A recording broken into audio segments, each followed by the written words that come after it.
Okay. Okay, so I did a little research on it. I found the N scale one with a different reporting mark number. It's actually a commemorative car from the 2014 Amherst Model Railroad Show. I can't find anything on anything about the HO one online anywhere. And like I said, only the N scale. I found a club page, but I can't find any mention of a car or anything. So now I'm undecided if I want to keep it or try and sell it. So, and Yeah, I picked up N scale Louisiana 1984 blue box car the other night. I just happened to be fiddling around. I didn't even know they made a blue one. I think I got 4 other little box cars, 2 yellow, a silver, and a white. cool. But they came in with a blue one. So in fact, I may go between today and Friday. I got something else that came on FedEx today. I'll see that. Well, Obviously, that's a good. big map, a couple of drawings. The steam is a 3751, and it's actually signed by the artist, H.L. Scott III, and it's actually looks like it's got a embossment of his signature on it too, on both of the drawings. The back is a little rough. The paper's kind of a little bit torn in a couple spots, but it's got a little sheet on it that says "Railroad Art by Scotty." That tells you a little bit about the artist. So, but I found this at a different, it actually, they even put a piece of blue tape with a nail on it, hang it with. But I found the car didn't come today at an unusual place that y'all, you might not think to find stuff, and it's called Goodwill online. You know, they have lots of people donate stuff, and I found out that when they find something gets donated that they think has more value than other things, it tends to go straight to the online sales site than into the stores. So I think it's, let me see. I don't know if I have it saved in my favorites or not. I keep ending up getting, like those decorative plates. Yeah. Drives me absolutely crazy. Those have no value. I know. I don't want them. I don't want them, but I end up with them. Goodwill.org, and you can let me see. I know I got I even have a what is it? I think I have an app. Is it an app on my phone? Yeah, okay, Shop Goodwill. Shopgoodwill.com. Okay, the people are selling all kinds of model train stuff. They usually sell lots by the pound. But it's interesting to search through it and see what you can find. They have a few interesting things here and then. That wasn't too bad. The shipping was a little bit pricey for it. They usually charge a little bit of a handling fee, but I thought it was kind of neat. Something to hang on the wall eventually. So got to clean it up and give it a little bit of attention. But it actually looks pretty good. So, here comes my coffee girl. We see you back there. Hello. We see you sneaking in back there. How are y'all? Okay, well, I guess I've kind of stalled enough. Everybody probably saw tonight. Glenn is going to give us a clinic on layout design. We're very lucky to have him here tonight because he's been having some issues this past week.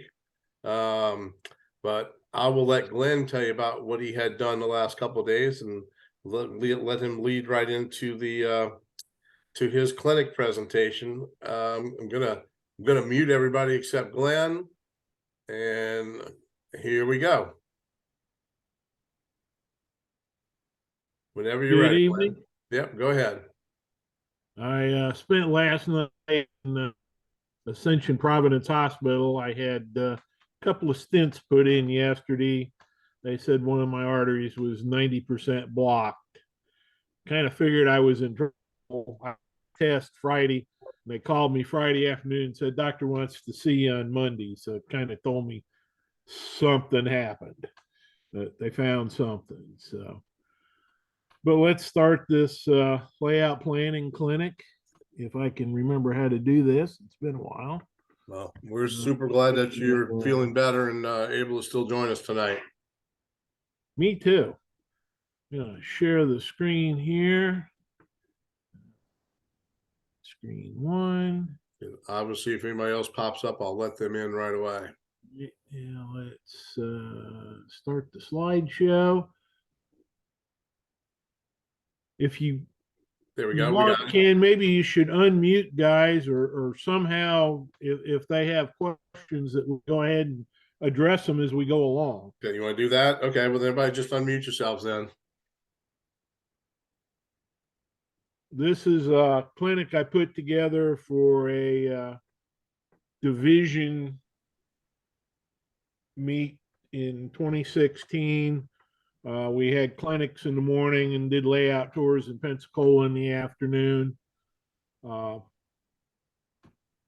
So it is not outdated. It continues along. What we want to do tonight is look at the difference between layout planning and track planning, and there is a difference. We want to learn the steps to a more satisfying long-term layout.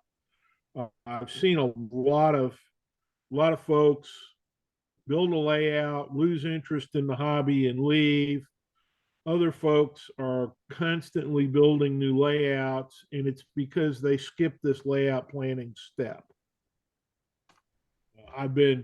Was cleaning up some stacks of magazines that had been given to me, and I was organizing them and ran across articles on layout planning from Frank Ellison, John Allen, Lynn Westcott. A lot of what I've put together comes from the John Armstrong work. So let's define layout planning. Layout planning, we're defining the givens and the druthers for your layout. What do you have to have, and what would you like to have is what we're trying to figure out. This is setting your expectations, and it gives you a tool to judge your track plan. Track planning is designing how the track will fit in your layout space. We're not going to talk about track planning as such tonight.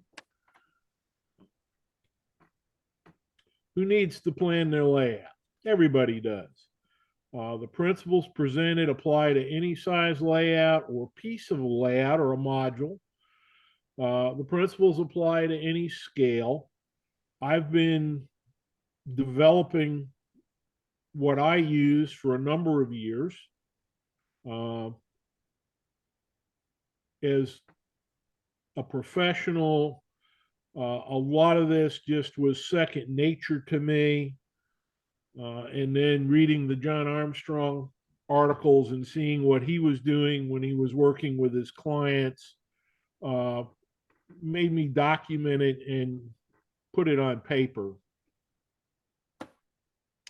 First thing we talk about is the givens. What do you have to have? We're going to define what you want. The room. My layout, it's a 32.5 by 32.5 foot room. I've got a heating and cooling system. I put sheetrock on the walls. I painted it blue. I've got a sheetrock ceiling. I've got indoor-outdoor carpet on the floor just to give some comfort underfoot. The big decision was single or double deck. I have a personal dislike for double deck layouts because I find the lower deck is too low and the upper deck is too high, so nothing suits me. You want to define your era, what time period your railroad is in, the locale, where is your railroad located geographically. I model the 20s and 30s. It's an Appalachian coal hauler, probably in the mid-Atlantic area. Some folks will go to the point of actually drawing their railroad line on a map. didn't go that far. What if you're modeling a specific prototype? You define, which railroads. Are you going to freelance? Are you going to have a combination, a freelance layout with a prototype railroad having trackage rights? Lots of options. How do you want to run your trains? Do you want 100% mainline running? Do you want 100% switching? Somewhere in between? How do you think of yourself as you run the trains? Are you a rail fan, an engineer, a conductor, a brass hat, some other railroad job? All this will define what your track plan should look like. If you're a serious engineer and you want 100% switching, an oval's probably not going to make you happy. You'd be looking for a point to point with little main line and a lot of industries. If you're a rail fan type, you want maybe one yard someplace or staging kind of offline and just a lot of scenery.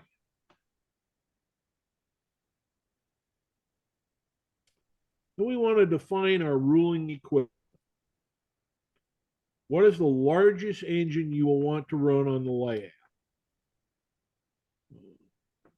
This layout, I basically was looking at a 2662, but I think I put a 2882 down on paper because I had one. It's out of service, but everything's set up kind of for it. I run 85-foot passenger cars, so that kind of defines the passengerage. Bulk of my freight car fleet is 40 and 50 foot, but I do have a couple, about 3 64-foot or 65-foot mill guns that go into my steel mill. It's kind of a new wrinkle since the last layout.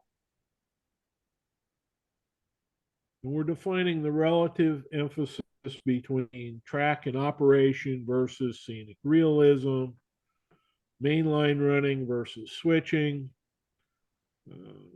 It would be nice if I had more mainline between towns, but that's kind of the only regret. And the only way to have gotten the additional mainline running was to double deck.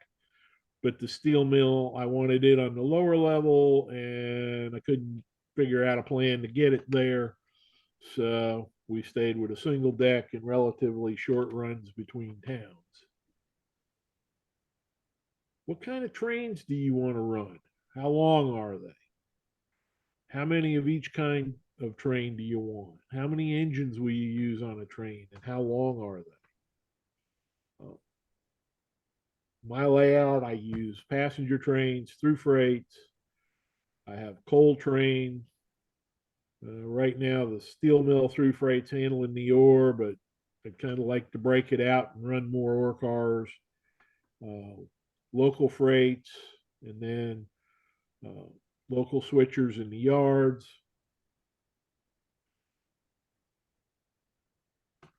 My train lengths are set for about 12 40-foot cars. I'm trying to hold it to 8 now, but some of the JMRI has been slipping some more cars in, so I'm trying to relook at what JMRI is doing to control that a little bit better. You define what scale you're going to be in. What gauge? Standard, 3-foot gauge, 30-inch. Then we go to the druthers.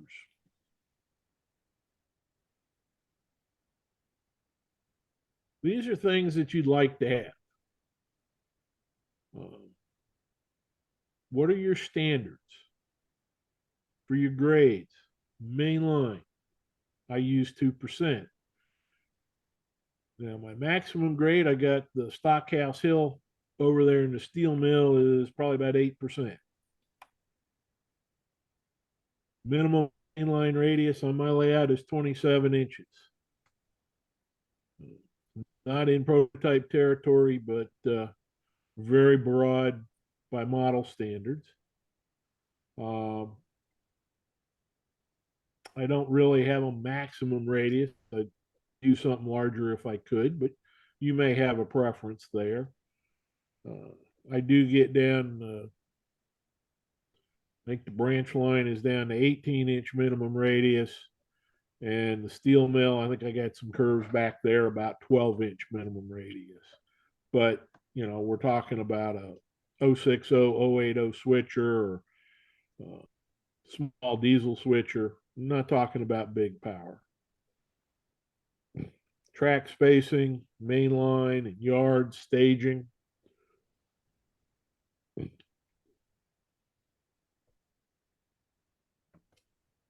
Turnouts. When I started building the layout, the biggest turnout that was available to me was a number 7. So that was the de facto mainline turnout. And as I got partway through the layout, number 10s became available. I've been able to retrofit a few of the larger turnouts, but some of the original section is having to suffer with the number 7s. Number 5 is the minimum turnout I use. So I have 5, 7s, and 10s. What type of track will you use? I'm using Atlas turnouts and crossings and other special track work. I would love it if there was a double slip switch available in Atlas track. They had one 50 years ago, but don't have one anymore, which kind of aggravates me. I did make a change on this layout from code 80 to code 55 rail for a little better appearance.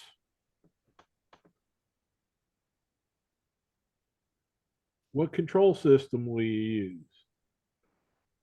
You use DCC, of course, you've got Digitrax, NCC, MRC, are kind of the big 3. There's also Lentz, ESU, and other systems, Bachmann. If you're going to analog DC, you really have to consider how many trains do you want to run at one time. My previous layout, I could run, it was analog DC, I could run 5 trains on the main line and independently control them. I had walk around cabs. Of course, the DCC, I have wireless here, infrared radio, simplex radio, duplex radio, and Wi-Fi. Although the vast majority of throttle usage today is the Wi-Fi. The Wi-Fi wasn't an option when we started. So when I started this layout 15 years ago. What type of bench work are you going to use? Up until this layout, I've been a big fan of L girder bench work. Found it very flexible, easy to use. But one of the parameters on this layout was to make it where it was easier to move instead of having to tear it up and rebuild. So I went to open grid because it gave me a better way to put things together. And being a lot narrower than layouts I have built in the past, I don't need the strength of the L girder construction.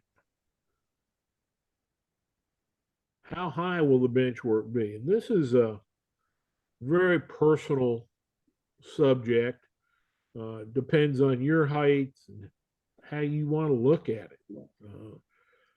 When I started model railroading over 50 years ago, layouts were down in the 30, 36-inch range. I built one of my early layouts was up on the wall. I had to clear my furniture, so it was up in the 42-inch range, and that's kind of where I have settled in.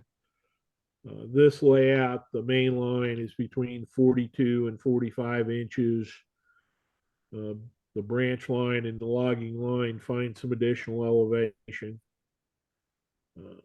Part of it is how do you want to see the layout?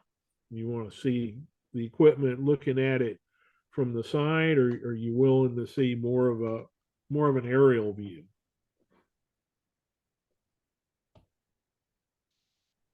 Aisle width. Years ago, MR was saying 24-inch aisles were good. I'll tell you anymore. There was a time when I could squeeze down a 18-inch aisle, but I can't anymore. It takes at least 24.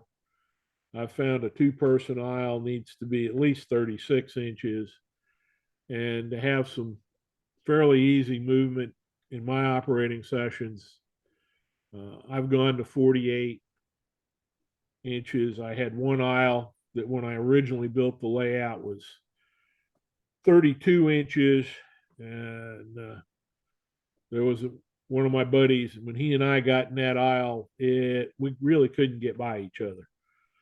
Had an opportunity, since I realized here that I didn't have to deal with stairway and utilities that I had in the other room.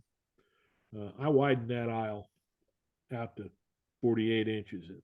The extra 16 inches made a big difference. What layout style do you want? A very linear walk around style, which is what I like. You want to run from a pit, a double deck mushroom. You want an island layout that you can walk all around. These are all early things that you need to define before you start track planning. How many people are going to operate your layout? Just you? Or are you going to have a group over like I do? Do you need a crew lounge? Do you need space for a dispatcher?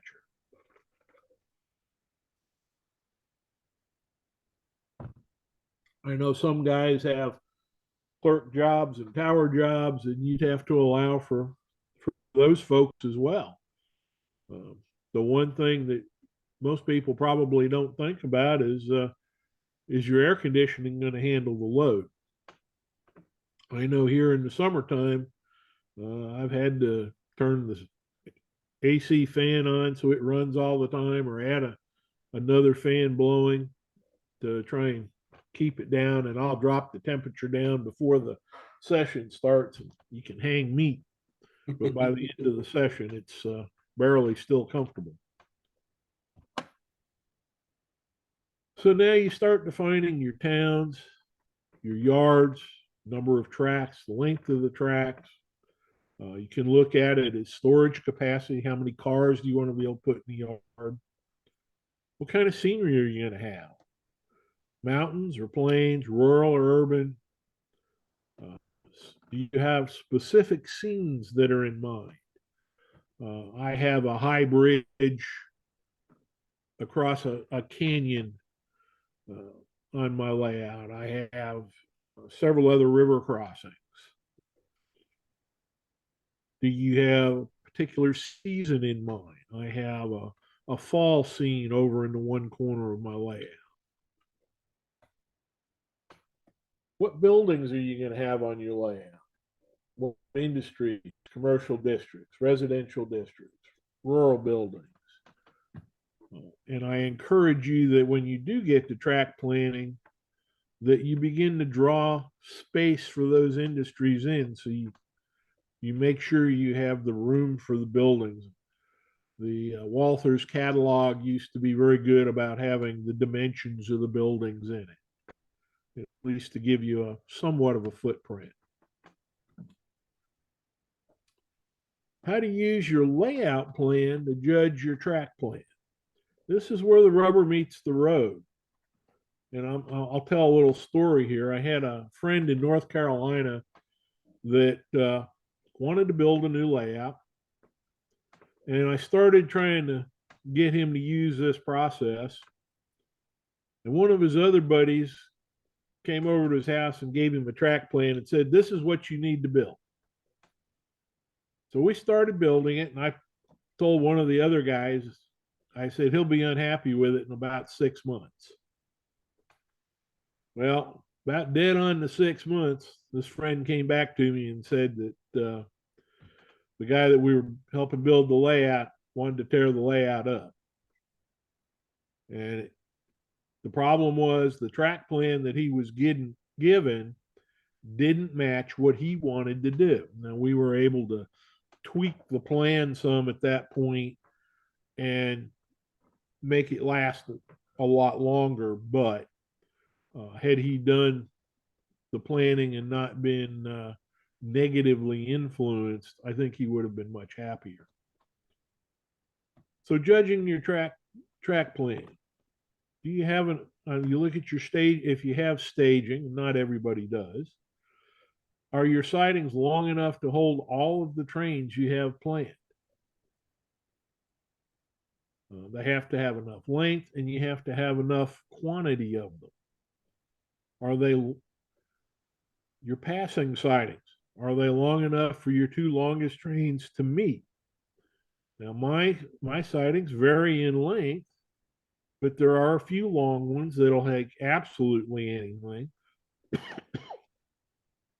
And most of the sidings will pretty much handle everything. But usually one of the trains are shorter, so the worst case is we have a kind of a saw by, but we don't have to get too complicated. If you plan to run more than one train at a time, are there enough sidings to prevent total gridlock? I think you need to have at least one more siding than the maximum number of trains you want to run. And I'm starting to reevaluate that may not be sufficient enough. There was an article back, I can't remember the date, but it was back in the 60s called Layout Plans by Formula in Model Railroader. I can dig it up if somebody's interested. And it had a number of formulas. One, storage saturation. How many cars can you put on your layout and still have it function? It looked at mainline passing siding capacity and the number of cars moved in the sidings. And I'm a little bit tight on the siding capacity on this layout, although I'm still reevaluating, and I got a couple more sidings that need to get built when I get off my dead butt. Well, now that you're feeling better, you should be able to do it.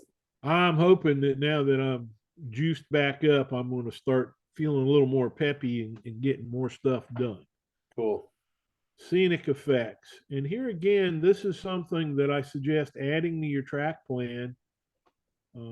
I've gotten pretty good over the years at allowing space for my scenic effects, but I missed a couple on this layout. I had to relocate scout camp from one side of a peninsula to the other, and it just not quite enough room at the bottom of the canyon for it. But it's still an effective scene. What happens if you can't find a track plan to meet your criteria? That's when you have to reevaluate. You either have to reevaluate your desires, depending on what the issues are in finding a track plan. You may have to change your givens and druthers. But what we're doing here is we're setting your expectations and making sure that your track plan will meet your expectations. It's easier to change your expectations on paper than it is after the layout's built.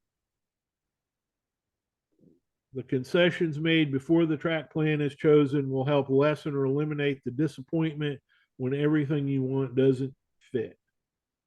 And you avoid having to tear down and rebuild your layout by doing a good job planning.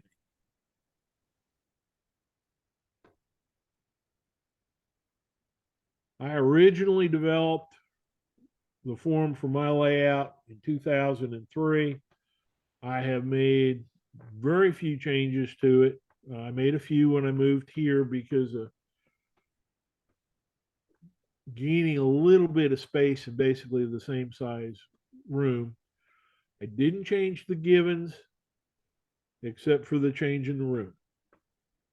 So I have found it has been a solid plan. I've been running this same concept since I was in high school. The railroad has grown from a class 3 to a small class 1 over the years. But other than that, it's the same basic concept. So it has stood the test of time, and knowing what I wanted has really helped define how to design and build this layout. And that's all I got. I can show examples of some of this stuff on the layout. Sure, that'd be great. Let me go turn the room light on and see if I can log in on my phone. Let's see, let me get you guys back to. Glenn, do you have a track plan or a room layout drawing to see what yours looks like? I had a track plan when I started it. In software updates and me not keeping up with the software changes, I think I couldn't even find the track plan. I just redrew the outline of the layout. I may be able to pull that up.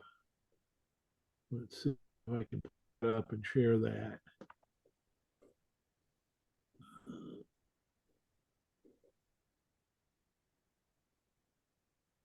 So how long have you been working on this layout in the current location?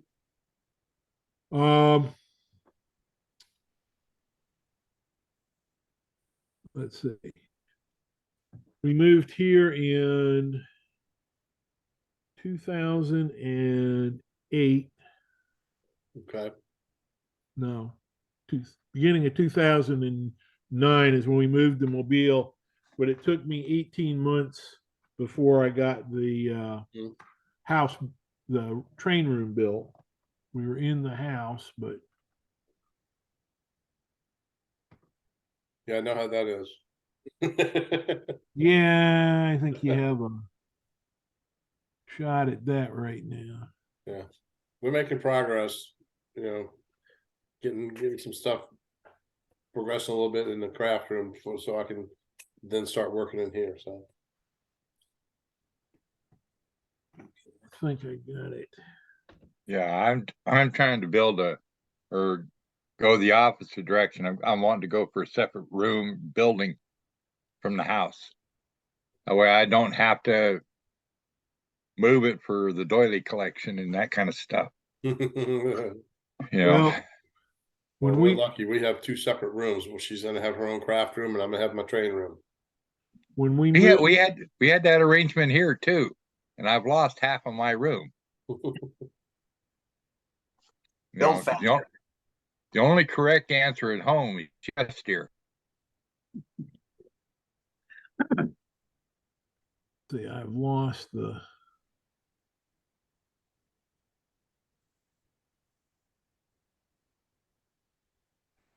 Let's see. See, like with me now, I've started out with my planning has been started with JMRI. I make sure that whatever I want to do is going to work in that computer instead of trying to make the computer work to the room. And it's been interesting. There's things I found that just it won't work. I don't have enough room for it, or I can't plan enough room for it. Gotten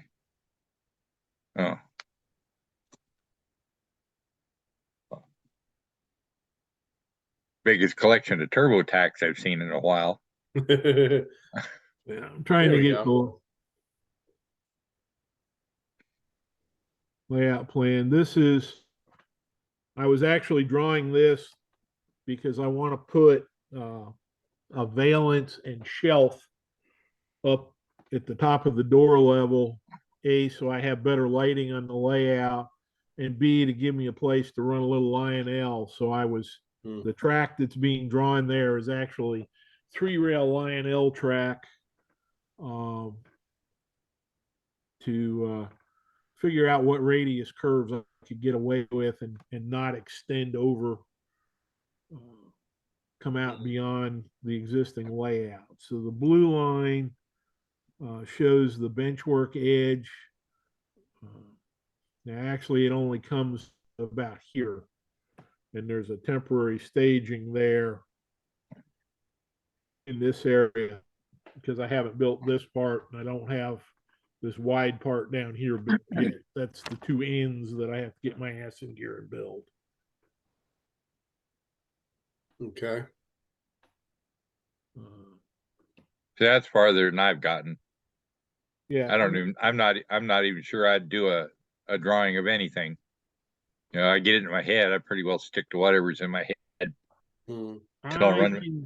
I've found that although, doing planning like that professionally as an industrial engineer, I'm pretty good, but sometimes even I get off and I have to make sure I draw it to scale. I haven't done the main yards yet. I have a plan in my mind, but I do have to get busy and define those in detail. Oh, I wouldn't even try to do anything like a yard drawing or anything like that.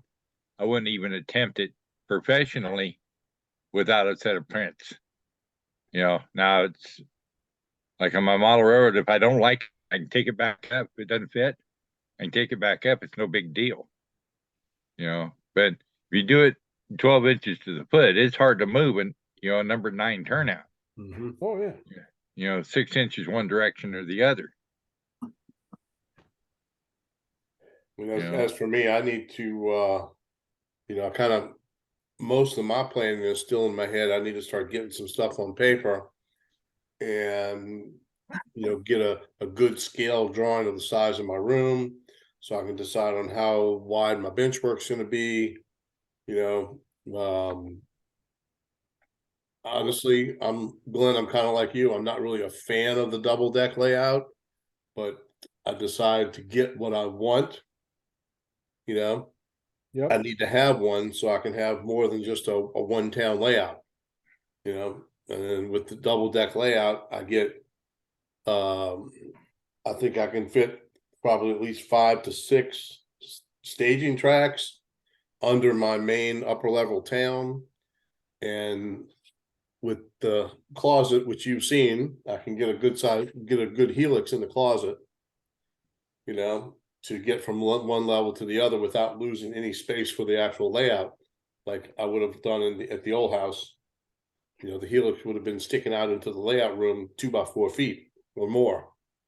Whereas here, the closet's 4 by I think 5.5 feet or so, and I could actually do an oval type helix. And I was actually reading, what was I reading? Model Railroad Planning, the current Model Railroad Planning from Kalmbach, Model Railroader, 2023. And the guy talks about, I forget what the article is called, where he talks about instead of doing a 5-turn helix in a circle, he made it into an oval and was able to get the same 20-inch rise on a 4-turn helix and still at like a 2% grade with a 4-inch railhead to railhead track spacing. Yeah, I one of the things I considered when I was trying to design this layout was taking and stretching that helix out to more like 7 or 8 feet long, Mm-hmm. so that I could put a passing siding. I would have it wind, kind of come out, levels come out, so it would come out. You'd have a passing siding. A, you could check on your train progress, and B, one train wouldn't tie a helix up forever. Do you have a helix, Glenn?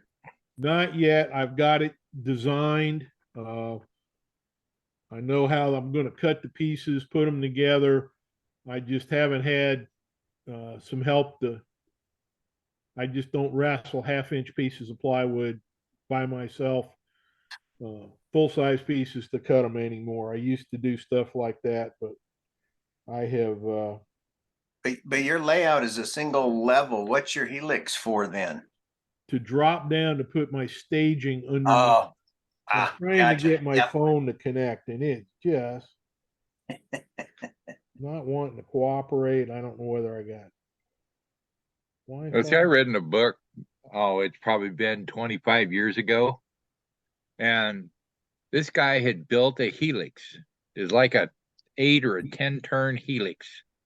But the whole helix was like 14 feet long, an oval. Jeez. And every curve in that thing, every time you went around a 180-degree turn, it went off to a set of staging tracks. I mean, and then those were actually longer than the helix itself, but it was long enough that they could stop on that helix and then back into those siding or those staging tracks. And I don't remember how many staging tracks that guy had in that thing, but it was a bunch. I'll bet. You know, and it looked really slick, you know, but you'd have to have 3 men and a good sized boy to put that thing together. You know, and I don't know, I got to figure it all out so that I can do it by myself. You know, if I got people to come play, that's fine. If not, I'm still do it by myself. But yeah, my thing is the JMRI. I mean, I've messed with JMRI for probably 12 years now, maybe 13. And I'm slowly, there's still a lot of it I don't know. And all I mess with is the car forwarding. I don't mess with any of the rest of that garbage in there. You know, just the car forwarding I'm still learning. And I've had a horrible time trying to convince, well, the guy that wrote the program, that Dan Boudreau, Yeah. I've had a hard time convincing him that a unit train is over 10 cars. You know, he in evidently in Rhode Island, that's the length of a unit train out there. But out here in the middle of nowhere in Nebraska, a unit train's 136 cars. You know, so he finally understood, and then first thing he did after that was put that that unnumbered thing Colonel in there. The Do Colonel. what? Colonel. No. No. I don't have kernels. I don't use kernels at all. I've got full control over all of my switching without using kernels.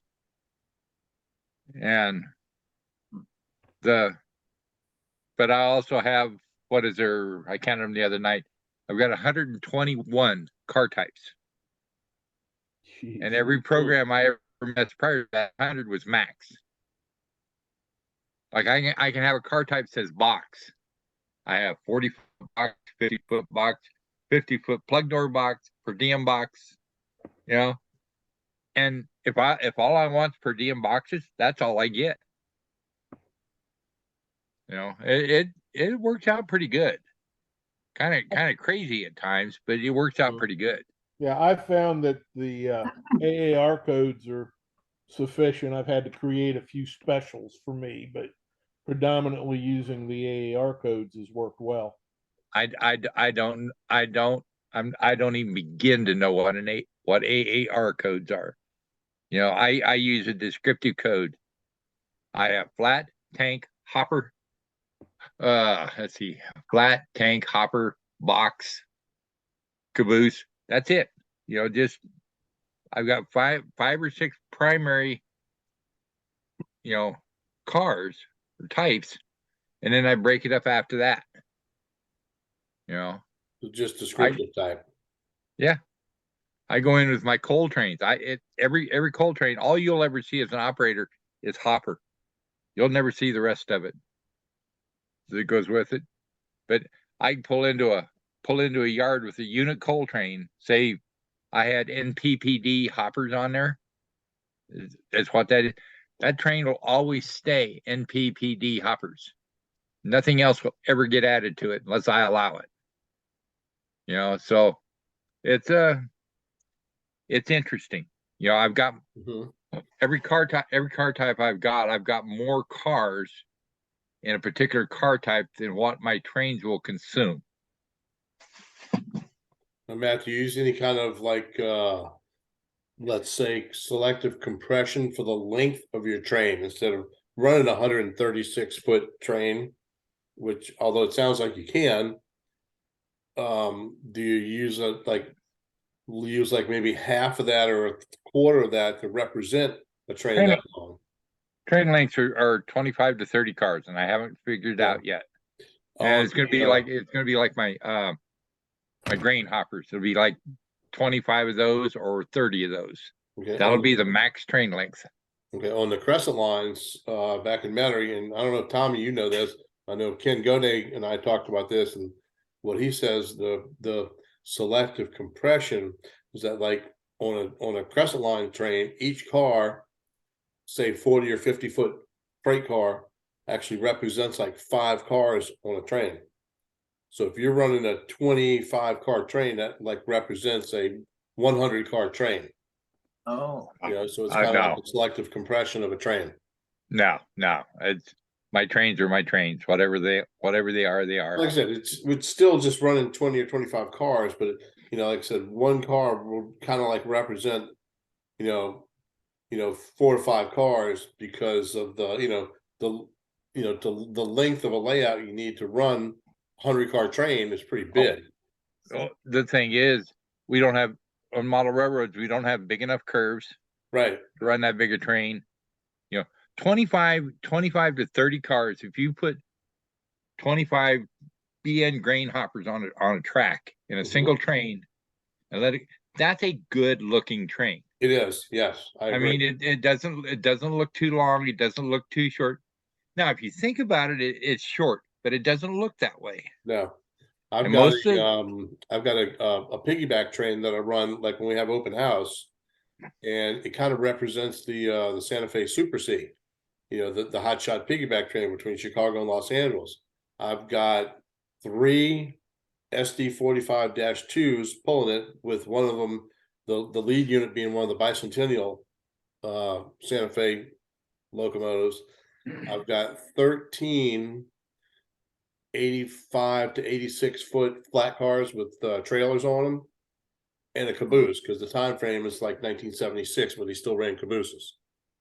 the time frame on my railroad is tomorrow. Mhm. Okay, caboose is required on the back of all trains. Yeah, well, that's Even the same if you thing with just the run, crescent lines, because unless it's a modern thing unless it has a Fred, we have cabooses on all trains. That way, if somehow you come out of somewhere and you don't have a caboose on there, something's wrong. But to have a I just 13-car, 85-foot flat car train, 3 locomotives, and a caboose, that's a good looking long train. Just like your you know 25 covered hoppers. It's probably about the same well length take overall. 13 auto racks in a caboose. Yeah, Same thing. same length. Yeah. Right? I mean, it's a visually pleasing length, and most Yes. railroads that I've been on, that train will not be in the same. All of that train will not be all in the same scene together. It'll be coming around the curve, coming in, or around the curve, leaving. It won't all be in the same scene together. Yeah. Crescent Lines has a But couple of long straightaways where you can see it, like on River City and Frog Bayou and stuff. But other than that, or coming up the cat track if you run an open house, but most of the time I agree with you. It's coming around a corner, coming through a curve, or something like that, and you can't see the whole thing. Which, like you said, a train that length, it looks like a good looking long train as a model. So my layout I've got in my basement, the way it's designed, you are forced to be an HO scale conductor while working the yard, okay. because you can only see about 14 inches of that yard. Period. That's all you can see. The rest of it's in another room, goes through the wall.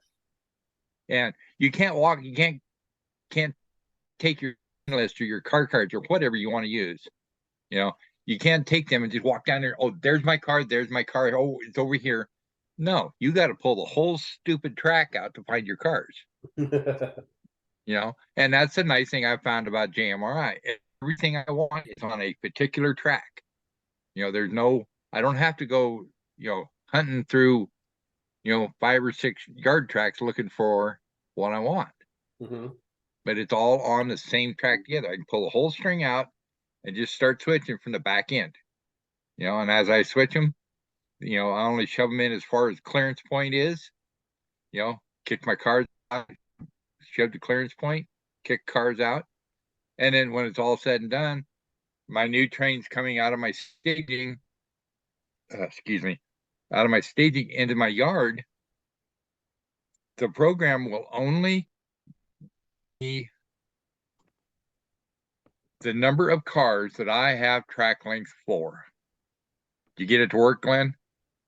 Yeah, I think I had to reboot my phone for some reason. Okay, I got him. He's coming in again. If you're ready, then I'll shut up. Oh, I'm getting ready. Give me another minute or two here.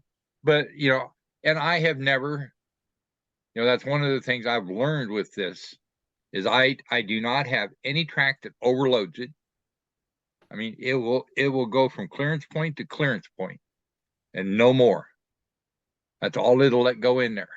And as long as I do what that program tells me, I'll never have extra cars. If I ever end up with an extra car on a track, somebody went and put an extra car in there. And I've had that happen. I've gone into my like my molasses track at my sugar beet plant, and I find that somebody put an extra tank car in there that doesn't belong. Well, where'd that tank car come from? Well, they drug it out of the yard. So now we're missing a tank in my yard. And we got to get it hauled back over there, or go with the HOG or however you want to do it, but it's got to go back to the yard where it belongs. But trying to set mine up for to run, it takes me maybe 20 minutes.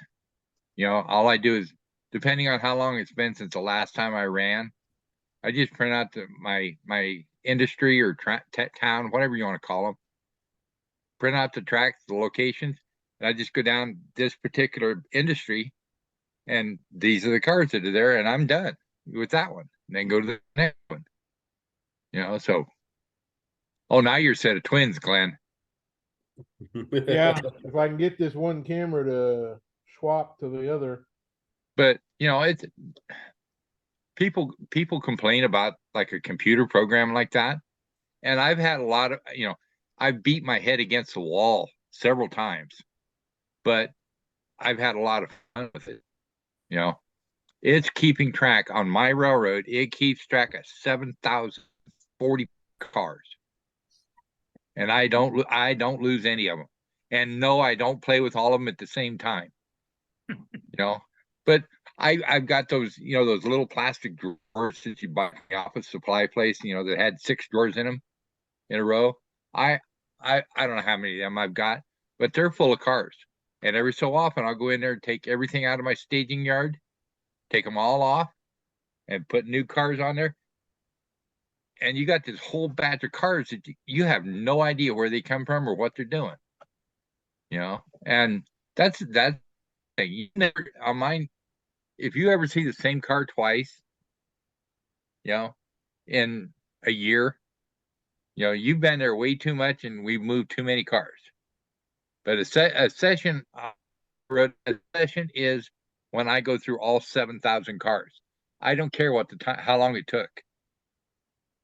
I've been running this railroad now for 10 years. I've had it built and running it. I have yet to complete a session. All right, Glenn, we can see you on 2 different cameras. How are you coming? Well, but you seeing me? Yeah. Yeah. I can't get the other one to turn around. On the phone? One of you's looking forward and one of you's looking down. Oh, But we're seeing you on both screens. It's the phone. You're going to have to switch the camera lens to the opposite side. Yeah. Or just turn the phone around. Can you do that, or should I? You should be able to do it on your go phone. to, There should be a little go to camera in there. on the. Is that an iPhone? No, it's Android. Okay. I know on the iPhone, there's a it's little not. picture of a camera at the bottom of the screen with a couple of arrows on it, Yeah, and that switches I it can't turn around. mine around. Mine's hooked to the Glenn, wall. point the phone to the camera and let me see if if I can see it off of your, Do you have off an the Android, phone. Dave? Yeah, I've got an Android, but if he can Okay. point the phone, if he can point the phone to the camera, I can probably see which button it is off of the. No, okay. Well, I need a pin you so I can.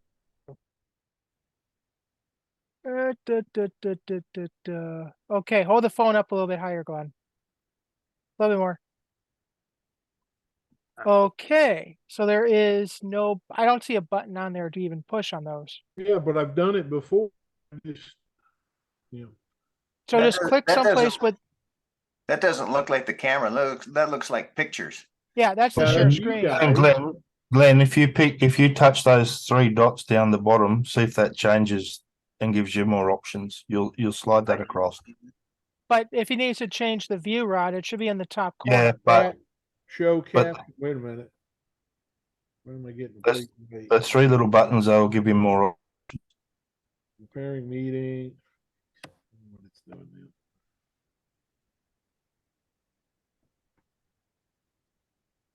Did more options come up? Okay, we can see your face again on Doesn't seem both. to have. Hold on, let me do plan B. Ken, do you have a link to this Zoom? Yeah, I can get it in a minute. Cause I can just click it off of my, click the link and then, or, oh, yeah, I need to Um, find, oh, no, never mind, I have a link, I just. Okay, all right, good. Hello, Did you get my link, Rod? Yes, mate. Thank you. Thank you. hold on. Let me do plan B, give me a minute. Okay. You were on plan B. Now you're Matt? going to C. Matt, is it Operations Pro that you use? Yeah. Okay, that's that section of JR My is what you're using. Yes, I am too. Oh, okay. Yeah, all of it's all together. You just pick the part you want and just go with that. Right. Okay. I'll have to look at that. All right, Glenn, we only have Yeah. you on one device at the moment right now. Yeah, it says it's preparing meeting. I Here don't- comes Dave's mobile. You know, if you look at it, it starts looking confusing. Look at the stuff that you absolutely do not Yeah, need. there's. All right, hang on a second. Dave's trying to work something out to show Glenn. Okay. So on. Yeah, I need to do a plan. I can No, pin you no. up there. No, I need to I do, think I'm gonna have to go back in again if I can get there. so this is the phone. Okay. As you can see, if I click, if this is our Zoom call. Right. So if I click on the button that's got the phone or the camera on the top right next to the Zoom, that'll change the camera from the front to the back. Okay, yeah. So now he's got two different views on his phone until he turned it around just now. So now this is my phone Yeah, we can see your computer. and that's the other Yeah, I side of can the do- phone. yeah. So if I re-click, if I point the button again, now you Okay. should be seeing me. Right. You're finding And- it up at the top, right? Right. In Every, Zoom? Trying to get back. everybody's wanting to use Wi-Fi to run their trains in their basement. Works good. I'm not in the basement, but it works good. The Wi-Fi works good. First, you gotta have a basement. Did that help, Glenn? Well, I'm trying to reconnect and I haven't got there yet. Yeah, I'm ready for you. Oh, I, well, you gotta I do guess it. I'm dying on the internet on this end for some reason. Oh, yeah. You know, I've done this before and, we haven't had any trouble. But as you can see on my phone, I muted my own feedback through my own end. Yeah. Otherwise, I'd be hearing myself. Right.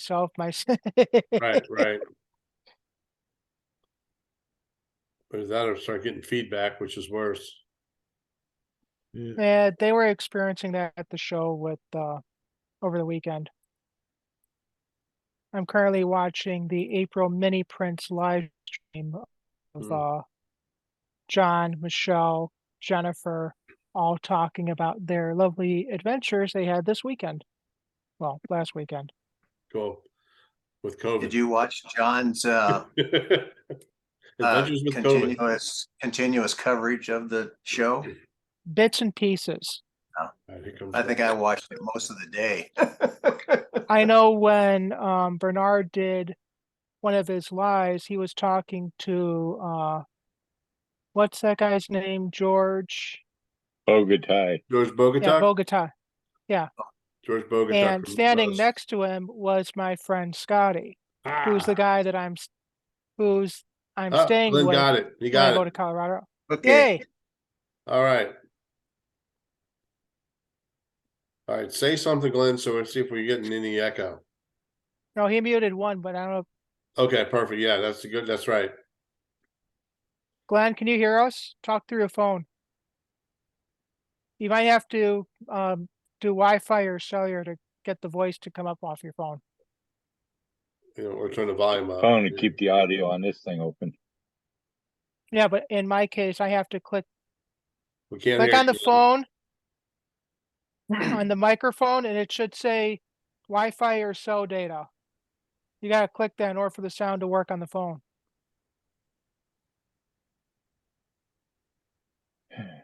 Yeah, I know that by the time I got down over there in Denver, I'd had all I could stand of that place. Yeah. Yeah, we How lost. how was your we lost drive, the Matt? second Was it connection. was it I nice? think I Oh, think there I we go. got it. All right, Glenn, we got got your second connection. Yay! Say something and see if we can hear you. You hear me? Yes, Yep. we What'd you can. say? Glenn? Yeah. All right, I'm gonna pin that picture up so we can go full screen for everybody to see what you're showing us. Eventually. Assuming you don't freeze in the process, Yeah. Right now we just got black screen. or he froze. Oh, it's I frozen. got I've got, frozen screen. yeah, I've got For frozen. the lineup track. There it Oh, is. there you go. All right, we got I a did picture again. We just got the picture back of your staging. Oh, that's And he's freezing again. It's Yeah. his connection. Yeah, we're just not getting a good connection down there, Glenn. It was a good drive, Bob, other than the fact I probably found Probably. the most desolate road I've ever seen in my life. Glenn, can you hear us? Okay. Yeah, Glenn, your picture's frozen and we don't hear anything from you.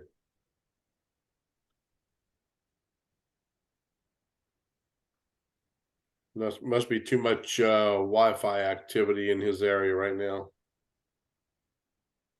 No, Oh, I went lost south him of again. Bryce, hit last chance, and then it went west. Oh, okay, gotcha. You know, I couldn't figure out how to get to the stupid mousetrap where I wanted to go. You know, That's they changed that thing so much now. I couldn't figure out how to get on to 70 where I wanted. I think I'm either going to have to shut down the laptop in order to do this. Or the other option is join off of the phone, but don't be connected to the Wi-Fi. And just go off of your 4G, 5G cell service and hope the bars don't go from 5 to 0. It just may not work like in my shed. Yeah, just won't work. So But it's in the same house. It shouldn't, but I don't know how it's yeah, it's something. Yeah, So the way you can work this can also work is instead of being connected to the phone, instead of being connected on your cell phone onto your Wi-Fi, disable that and then just be off of the 5G, and that should still stay connected and have a stabler connection, unless you've got a bad internet or bad cell service. Keep getting the same song playing in my head over and over and over on this. Sorry, Matt. All right. So, doo, doo, doo, doo, doo, doo, doo, doo, doo, doo, doo, doo, doo, doo. Give me an elevator music. Yep, But no, come, lost your second connection again, Glenn. Yeah, I get up and I start moving and it drops. Okay. Yeah. All right. Well, you know what? Here's a job for you. You're gonna have to take like a series of photos of your layout and have a photo session of your layout another night. That can work. Yeah. Well, we could, actually, Unless part you of have one on. that in that the ops presentation. If you want to do that, if you want to pull that up real quick, we got a little time left. It's only 8:45. All right. Let me see if I can get that up. Recording in progress. No, 7:45, 9:45. 8. You're correct, Bob. You're central, Ken, right? Yes. Yeah, he's the same as me. And Glenn. Oh, Glenn And Tom. Central. And Tom. Me and Bob are the only two on the correct time zone. The rest of you guys are off. No, Rod's off too. Rod's off too. Rod's way off. Actually, we're on the correct time zone because there's more of us. Thursday's brilliant, guys. Tell you, a little Besides, cold, but y'all are mountain time, right? Yeah. See, y'all I'm don't even make it for the TV listings when it says 8, 7 Central. They don't even mention you guys. Oh, yeah. Except on the West Coast, And you some still get left out all the time. Pacific. Yeah. Yeah. So y'all get left Central out all the Pacific. time. So I'm actually only 30 miles into the mountain time zone. Oh, that's right. You're close. I'm just barely there. All it's right, quarter to share the 10. screen. It's 10:15 here in the morning, and it's beautiful. nice. Man, Tomorrow? it could be worse. You could be living in the Illinois-Indiana border where the time zone changes over. In one part of town, it's in one time zone. The other Yeah. part of town is another time zone. Right. Okay, here we go. Glenn's gonna do this and we get to see his layout. Yeah, there's some pictures of the layout in here. This is more, I'm trying to build this as kind of an operator training type of thing. Still waiting for lots of feedback of what I need to add before I start putting it out. So you can feel free to message me with comments, or you can abuse me online, either way. This shows right now I've got about 160, 180 feet of main line. I got 9 passing sidings on the main, branch line with 3 sidings. I've got an interchange with my steel mill, which runs a separate railroad. I've got a division point yard about in the middle of the railroad. I've got 1 online interchange. There's over 50 industries and over 430 freight cars on the layout right now. Quick question. Yeah. On your division, where you have that division yard, Yeah. are you using the division feature in JMRI? No. Okay. Then that ends that question. I mean, it probably is not functioning as a specific, as the way a real division point yard would operate. It's more of an intermediate. If I had to pick something in Alabama, you've got the old AGS line running from, which Southern line running from Birmingham to Chattanooga, and there was a yard in Attala, Alabama, about halfway, and it was there to service the steel mill in Gadsden, and also the interchange. There was an interchange with the L&N and the NC and STL, and also the Tennessee, Alabama, and Georgia in the earlier years. And it's more envisioned kind of like that. Well, the way they wrote this division part of this JMRI up, you have to go in and assign your cars to a particular division, which is not correct. That wouldn't work for me. No, not for me at all. You know, I'm doing it the way I need it. so I just decided completely the heck with JMR with divisions. Yeah. Same version. Yeah, and I probably am a version or so behind at this point. Next time I get some time with my youngest son, I'll get him to update me. Problem is you got to go to update your Java, Yep, that's why I and need to do it. and there are a lot of problems trying to get this to go on this new version. You know, I'm not going to go there unless they come up with something that just, you know, puts the prairie on fire. Then I might think about it. Well, I paid him to go learn about IT stuff at school, at college. So, yeah, he can go fix it for me. Yeah. Good deal. And he works in it, so he's good at it. It's not a problem. So, I fall into the category of grog like pretty box. yeah. You know, Typical operating session, we're pushing about 49 trains. Typically, we'll have 6 to 8 operators. I like to have at least 8. Right now, 11 or 12 is the max. If I finish building the layout, I can probably pick up a couple more. Trains operated, is that both through trains, locals, switching moves? Yeah. That's switchless. Oh, gotcha. And I have a set schedule. We run what I consider a day. I run all my sheets in advance. I do not build at a time.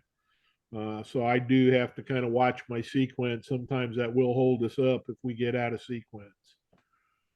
I started to try and show you guys east staging. Now there's supposed to be a yard between east staging and Bryant's Falls, but I haven't built that yet.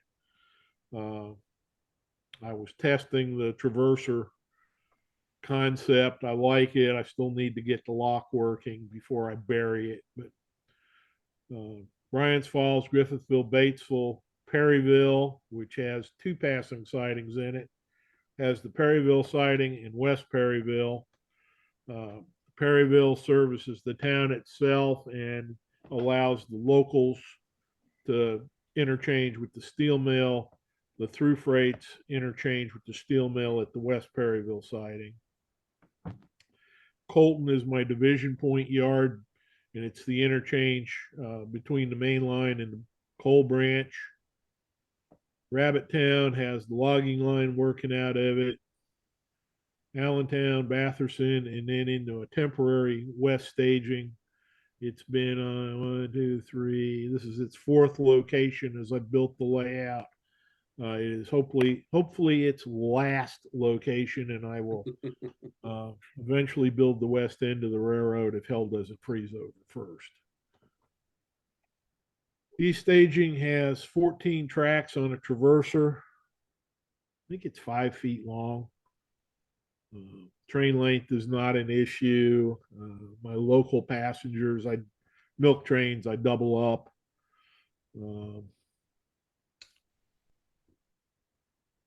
There's a shot of it. If Glenn didn't mention, this is in scale, by the way. Yeah. Nice. Quit drilling, Tom.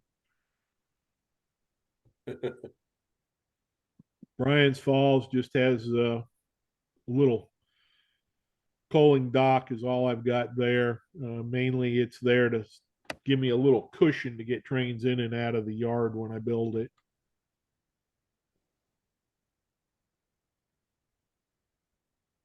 Also using it to, I keep the engines off the layout unless we're actually using them because I do too much programming on the main line. I think my turntable decoder is totally screwed up because of it. Griffithville is the heavy switching district on the east end of the railroad. Got a power company, a lumber yard, produce, nail factory, slaughterhouse, truss building company, sand and gravel, freight station, and team track.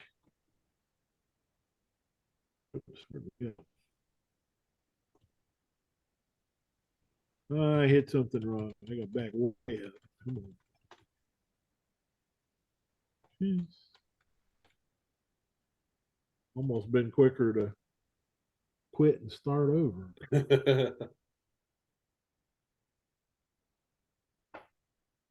Well, You hit fast forward. I may have hit end. Let me try that. See if it'll take me to the end. Yeah. All right. Oh.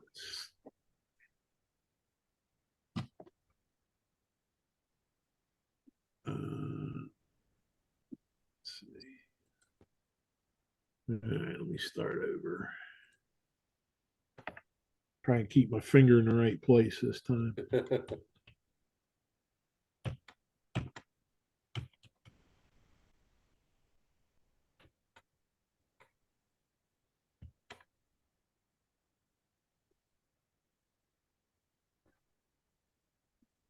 Okay, there we are. That's Brian's Falls. We were at Griffithville. And I was trying to go to the picture of Griffithville, which hopefully will now pop up. There it is. Okay. Lots of industries, lots of car capacity.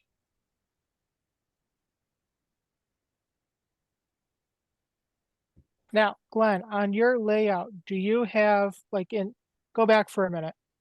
Yeah, I'm coming.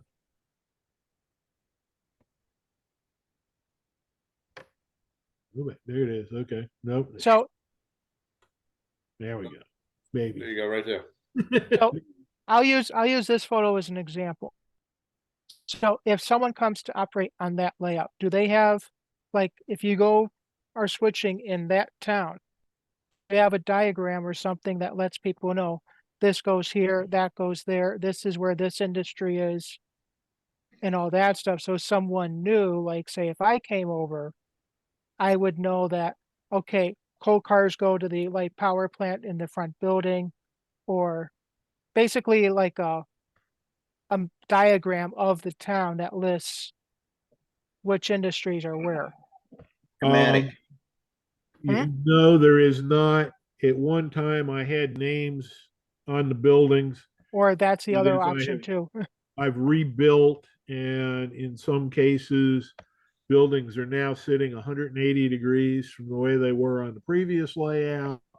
So you can't read the signs. So I have a note to myself that I need to get stuff relabeled.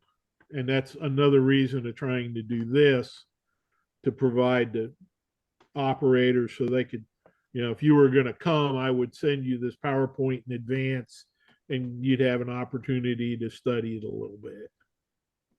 Just Yeah, wondering, Glenn, I got a question for you. Okay, Matt? Have you ever thought about, no, I'm giving thought to eliminating town names altogether. And just using the freight station. There'd only, you can take freight station, Griffithville, okay? But there is no town of Griffithville, so that in the program, when I'm listing my location, freight station Griffithville is a separate town from everything else there.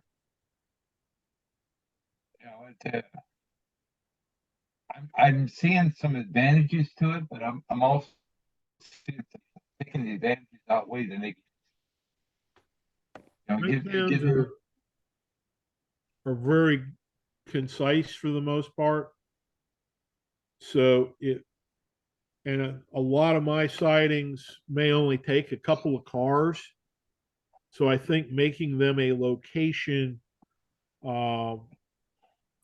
would be more difficult on a switch list.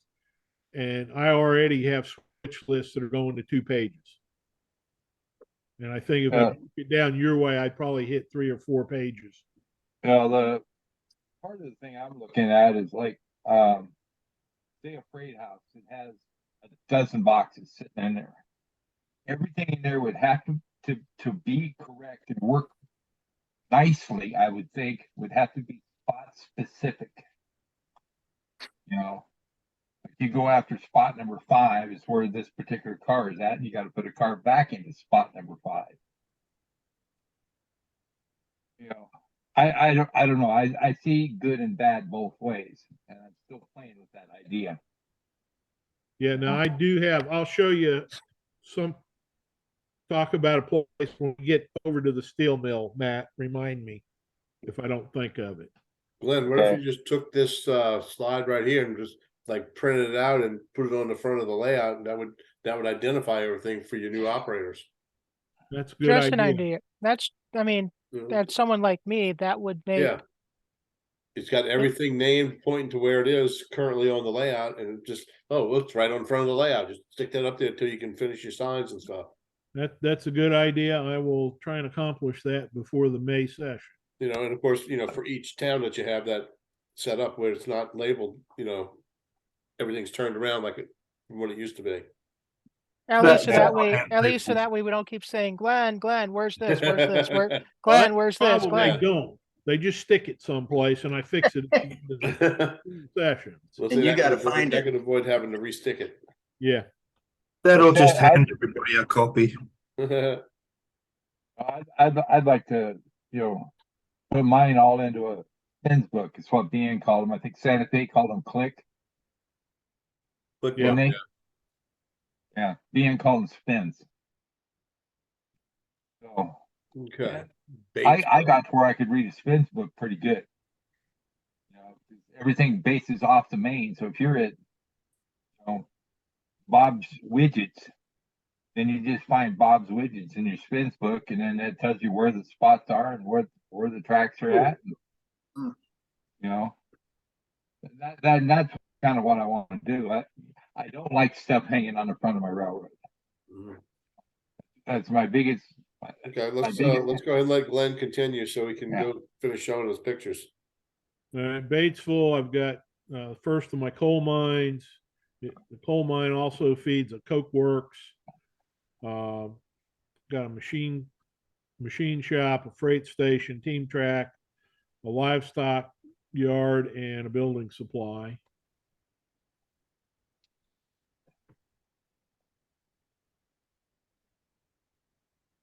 Okay, see, that would be perfect on the front of the layout for now. Yeah. Now this town, the coal train comes in and it does the primary work for the coal mine and the coke works. And locals primarily work the other, but they may occasionally have cars in and out of the coal mine or the coke plant, which I'm okay with. Perryville only has a few spots: livestock, freight station, team track, and an interchange. And I guess I need to go in and note on that it's for the way freights and not the through freights because it's small. This is overall view of that wall. Perryville starts here right in the right front foreground and goes all the way to the back left. It's a very, very long town. It's the largest town on the layout right now. The other end of Perryville got the passing siding, and then there's a 3-track interchange yard for the through freights to exchange cars with the steel mill. Okay. Colton is the interchange to the branch line. We normally, if we got enough people, we put a yard master there. And it doesn't work very well if we don't. There is an engine terminal, but we really don't use it. It's got a few local switching spots, freight station, team track, stockyard, and the engine terminal.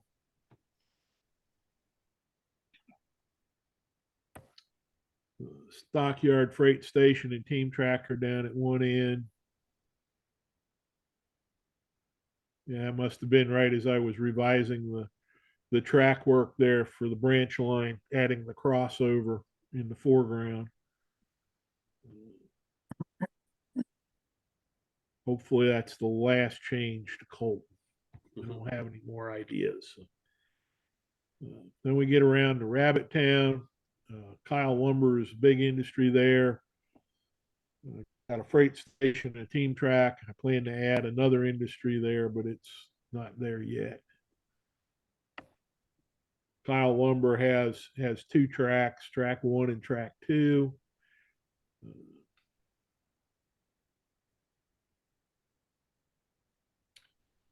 Then we get around to Allentown. We've got quite a few industries there, just general industries. It's kind of the heavy switching district on the west end. And the switching there is a little bit of a challenge. One of my operators, unfortunately, he's passed away. He loved to switch Allentown because it was a challenge. You kind of had to plan your work out on mainline passing siding and have stuff on the right side of your engine before you headed back into the industrial sidings. You can see all the industries there.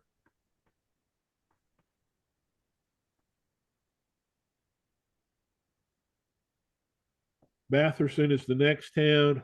It has a team track right now. I have space laid out for a large industry.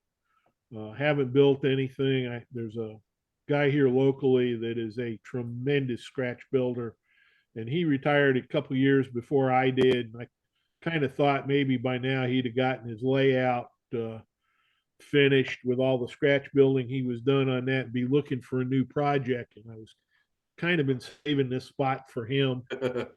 But the Catholic Church, their charitable branches, sucked up all his time on me.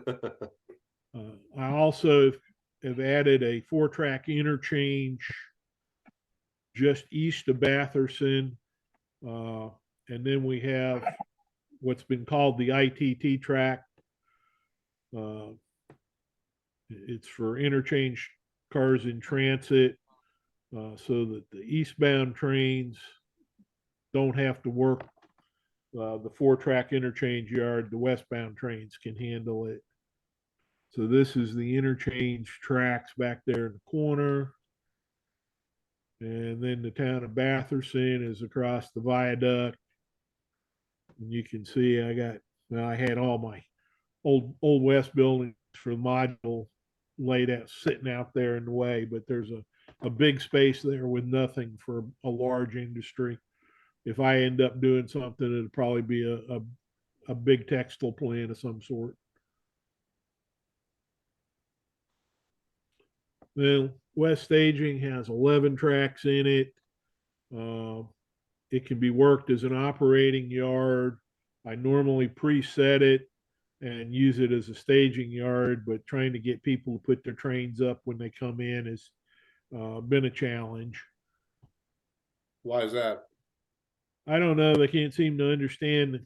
Go stick the cars, take the train they bring in before or after they pull their next train out, take the cars they bring in and stick it on a siding. Seems like that would be a logical finish to your run of your train. Yeah, you think. Where do That's they what I did leave? when I came there. I was like, all right, pull it into the yard and pick a track. Matt, you had a question?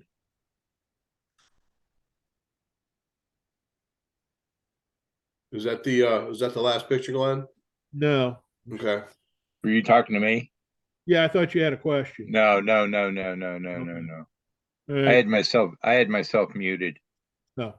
All right. The steel mill interchanges with the main line at the way freights at Perryville and the through freights at West Perryville. We put a yard master in there. Hopefully we have an extra body so that we can have an operator there to help him. The WC&W mainline trains supposed to keep their butt out of the mill. Every once in a while, I catch somebody in there and fuss at them. And the RSC trains don't go out on the main line.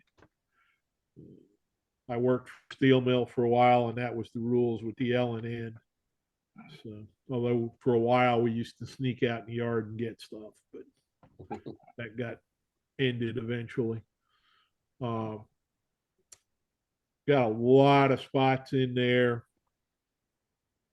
There's a little engine terminal, plate mill, sheet mill, nail bolt and nut mill, wire mill. Coke plant has 4 different tracks. Blast furnace has a stock house with 2 tracks. It's got a spot for flue dust. It's got 2 hot metal tracks. There's a slag track away from the blast furnace, or I'm sorry, there's a slag track in the furnace. Then the open hearth has got a hot metal track, an additives track, and 2 scrap tracks.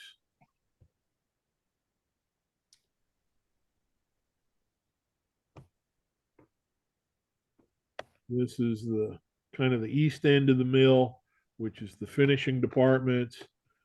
The bolt, nut, and nail mill, I have it set up as 4 spots, one for each of the 4 doors. So it'll say bolt, nut, and nail, door 1, or door 2, door 3, door 4. That way it controls the capacity. Well, to me, it actually seems like it would create more switching, having it spot specific like that too. You know, instead of people just shoving cards one in. Yeah, well, that way I'm trying to get them to put it at a specific door. At least I'm telling them whether they do it or not. Blast furnace not finished because I want to figure out how to light up the troughs to show it's actually casting, but I haven't worked that out. Coke plant, I need to copy some of my oven sections to make more. I got the Walther's Coke plant kit, but 19 ovens do not a battery make in my mind. I need about 3 sections, so even if I only show one side of it, I only got 38, so that doesn't work for me. So Oh, that's right. You're on the miniature railroad here, so my stuff wouldn't help you out at all. yeah. And then got a nice open hearth building. And I mislabeling. There's a slag dump up to the left. It looks like I missed on the list. I have to go back and add it. Then we've got the coal branch, the east end. Purdy Coal has 3 tracks. There's a mill track so that we can bring in dynamite or wood or whatever else the mill needs. Their Corker Coal is there in Purdy, and then we've got Jenkins with Black Diamond and Jenkins Coal. There's 2 passing sidings on that end, and it looks like that.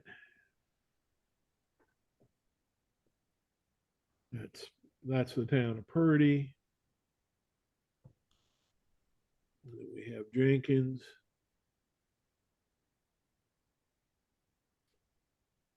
And the west end of the branch is just one town, but there's 2 big coal mines with 3 tracks each.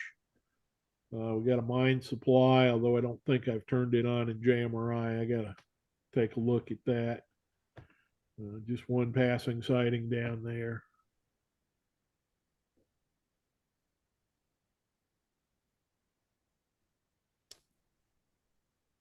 And then, you know, what trains do we run? We run some passenger trains, through freights. We got 3 different types of through freights we're running. Way freights, branch line, locals, and steel mill locals. Passenger trains, rarely do I run the Mountaineer or the baggage mail. We just don't have enough bodies, and we're lucky if we get the milk trains run. There's 4 of those, 2 in each direction.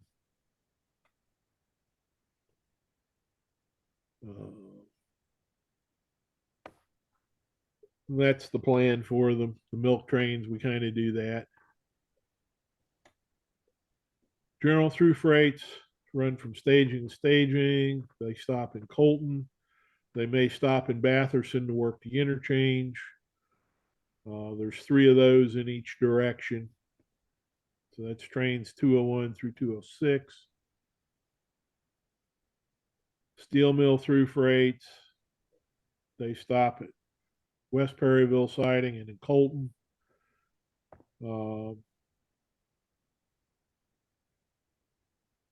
Three of those in each direction. That's the 240 series. So it's trains 241 to 246.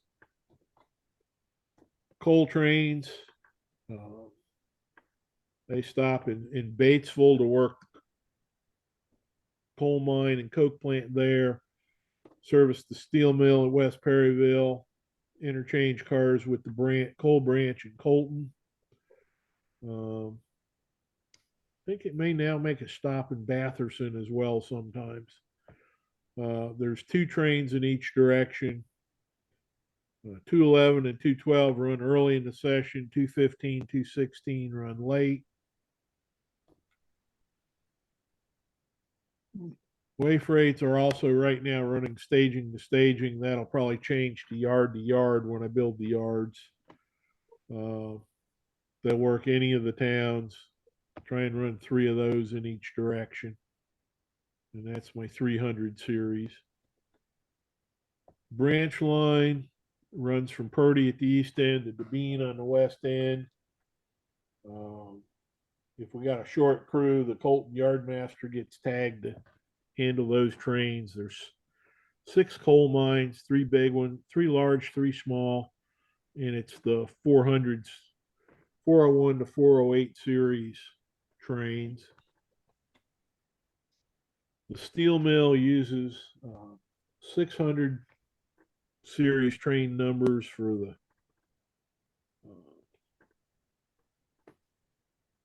mill trains. I may change some of that numbering up to so that the second digit indicates what shift it is, rather than just running them in sequence. You would know kind of where you are by shift. It would be a 610 series would be first trick, 620 second, 630s third trick. How long's an average op session for you, Glenn? It's supposed to be 3 hours. If we don't have a full crew, a lot of times now it's taking us almost 2 sessions to get through it. So we're seeing 5 or 6 hours depending on crew size and quality. I had a crew that was getting pretty good, and unfortunately there were a lot of older guys and started getting into health issues, as us older guys tend to do. And I've lost a number of them that aren't coming anymore. One of them passed away. So I'm doing some rebuilding with some younger guys right now. And some of us end up having to work most of the Saturdays he's scheduled, but it's just the way the calendar falls. Yeah. Well, you either get the swarm meeting or the op session. Right. So I see you one or the other. Exactly. These Speaking are of, since you brought up archetypes. the swarm meeting, I saw in the newsletter that's going to be over on this side of the bay. Yes, Tony had a conflict, so we had to punt. Okay, no problem. We haven't been Still plan on for making a it. while, and we're supposed to be able to go visit 2 other layouts. Cool. One is a 3-rail. He doesn't have anything running right now, but he takes Lionel engines, chops them up, and puts them back together as something different. Okay, that's interesting. So yeah, David's stuff is interesting. And then if we get to go to Mike Bendix's, he has a nice HO layout, non-DCC, but he does have some ops in it, although he hasn't invited me for a session yet. Pestering, I guess. I have more free time now, so. Gotcha. Okay. I can go during the week or whatever. I didn't mean to get off topic, but did you still have more pictures of the layout to show or no? I'm almost done. I got a couple more I'm sorry. I didn't mean to interrupt you. Since you brought it up, I figured I'd ask. Yeah. This is the car type codes I use. The MR is not in the AAR codes for milk reefer, but it made sense to me, and since RM I'm using it for reefer for meat. I had to switch it to get a milk reefer. XMs are single door boxes, XAs are door and a half. SC for cattle cars, SM for miscellaneous smaller animals. 2 and 3 bay hoppers, and then I made up an HC for my coke hoppers to separate them out so I could control them separately. LO for covered hopper. I've got a couple of flat cars with permanent loads that I didn't want to go into the steel mill with wood. So I made a separate car class so that they would just go to the lumber yards and the lumber mill. Got general service guns, mill guns. Let's see, yeah, the GS guns aren't listed, or the drop bottom guns. I used an O for ore cars.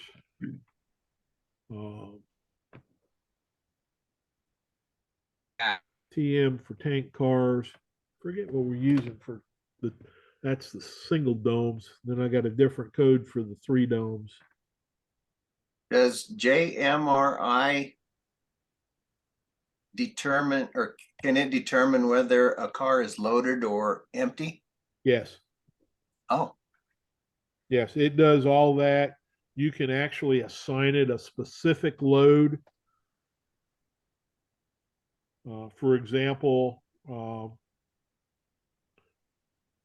I have, let's see, what am I using? Like hot metal. I've got some specific hot metal cars that at the steel mill. So it'll actually, it knows they're either empty or have hot metal in them. cool. And then that switch list has a note on it because those cars are hot. You're supposed to take a flat car that I keep over in the area and use it between the engine and the hot metal cars. You can also ignore the load feature on JMRI. Yeah, then it doesn't do what I want. No, but I mean, you can ignore it. Yeah. But you can go get really crazy with the car loads too, and get it where everything's so restrictive you can't hardly get them to move. Yeah, really. Yeah, I found a car the other day that I knew it hadn't moved, but it actually hasn't moved in years. Huh. Wow. I think I've got it where it'll move the next time I run stuff, and then hopefully it'll go for then, because it'll have a low move count. So it ought to be JMRI ought to like fine. Okay, cool. Does anybody have any questions for Glenn on the layout planning or on his layout operations for his layout? So you use switch lists or do you use car cards or both? Switch list. I use JMRI switch list. Okay. And I'm guessing you have a spot for, like, say, orphaned cars, or we find a problem with the car, you put it on X track or give it to you and say, fix this. Or, There is no such thing as an orphan car in JMRI. Yeah. well, What'll I mean, happen? I do have missing cars. where Yeah. that's what I finding. mean by orphan. And how I handle that is I'll just, if I don't know where it is, I may look for a couple minutes. If I can't find it, I'll tell them just ignore that car and go on. And then between sessions, when I check the layout and reset it, I get them back in the right place. Although every once in a while I have some that go AWOL on me. Yeah, that's what I mean by orphan. Like, car's missing, it can't be found. It's an orphan. Now, see, I run JMR. I run JMRI, and I print a train as I need it, and I terminate it as I need it. And then that way I can, if a car shows up missing or they find an extra car somewhere, I can chase it real quick, find out where it's supposed to be. You know, and there's several ways to run JMRI, and everybody has their own Mhm. way to do it. You know, I prefer to have a quote unquote clerk, dispatcher, whatever you want to call them. They're the ones that print the trains as they come up. I mean, they go through and they pick which train's going to run next. They're not going to know what's in that train until it prints. You know, you're going to print, like with me, you run train 99 and you may get a Schnabel car. And what the heck do you do with a Schnabel car on my railroad? Well, you haul it to where it's got to go, shove it in, and leave. You know, I've got a lot of those. I got a lot of those, cars that make it difficult to deal with. Schnabel cars and 16 axle depressed center flat cars, and who in their right mind has that stuff?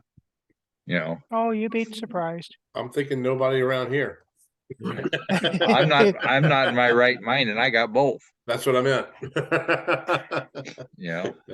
But it just depends on how a person wants to do it. You can Of do course. anything you want. Yeah, I run Everybody has all their own mine. way. I have an automation set up that actually goes through and builds all the trains, terminates them at the appropriate times, prints the switch lists out, and then I get some yard master sheets so that the guy in the yard has a clue what he's getting and what he has to have built for trains coming in, so he can try and work ahead. I mean, I kind of do the same thing, but my road freights, which run from my staging yard to the main yard, when you get that staging train to the main yard, it's your job to put it away, according to what the switch says, and then, the next train that comes up might be a local, and when they go to work, they've got to go dig their cars off of whatever track and leave. It works out pretty decently. How many operators do you usually have at a time, Matt? At a max, I can have is 6. But that's in a 9x20. That's in a 9x20 room, and you get really familiar with people in that smaller room. Yeah. Normally there's 3 of us. But we're scattered out over 250 miles. There could be 6, but normally there's 3, and it's not always the same 3. So it's that makes you would think being this close to North Platte and this close to Alliance that we'd have all kinds of operators, and we don't. I mean, everybody has their own railroad they like to go play on. Alliance has a lot of N scalers. Really? Believe it or not. Yeah. North Platte is all HO people, but North Platte you have to like yellow paint. And if you go to Alliance, you have to like orange paint. And you have to know who you're playing train with as to what part of the BNSF you can cuss that particular day. There's people up there that the railroad ceased to exist in 1970 when the Q got merged. So it all works out. I mean, I built everything so I could play by myself, if that's what it comes to. And there's been months it's been just me here playing train. Everybody else is either snowed in or digging beets or picking corn or something. They can't leave and go play train. So like last weekend, if it had been set for last weekend, there wouldn't have been anybody because they were all in Denver. That's true. So, yeah, that's right. I'll tell you what, guys, on that note, I want to thank Glenn for presenting tonight. Basically 2 clinics real quick, and hope everybody enjoyed it. And well, I especially want to thank him for coming here after having his issues this week and having his stents put in, and still being a trooper and making it. I'm glad you're feeling better, Glenn. So, but yeah, I feel as good or better than I did before I went in. So that's a weird feeling, isn't it, Glenn? Glad Yeah, to it have was you. for a while. I'm starting to get used to the new heart Yeah. feeling. Well, Yeah, tell I you what, will. Thank- if anybody wants to Thank you, give Glenn, me a man. suggestion for like a topic for next week, we could maybe have like a weekly topic to discuss. You know, something a little bit different and stay on the train topics and if anybody wants to suggest it or message me or post it on the page, we can pick a topic and have a discussion on an individual topic or maybe two topics each week. So try something a little different. I don't know. Maybe not JMRI Bob's though. wanted to learn a little about. Bob's wanted to learn a little bit about JMRI, and Well, Me I and think Glenn we've both- pretty much covered JMRI numerous times on here, so maybe we need to try something different. So if anybody wants to make another suggestion, just let me know. We'll see what we come up with. All right. Sounds All right, good. guys. I'm gonna Okay, head man. on out and I will see you all Okay. next week. Thank you, Glenn, and hope you're Thanks, feeling thanks, better, Glenn. man. Thank you. Yeah. Appreciate it. Take it easy. All right, guys. Have a good week. Thank. All right. Bye. Night.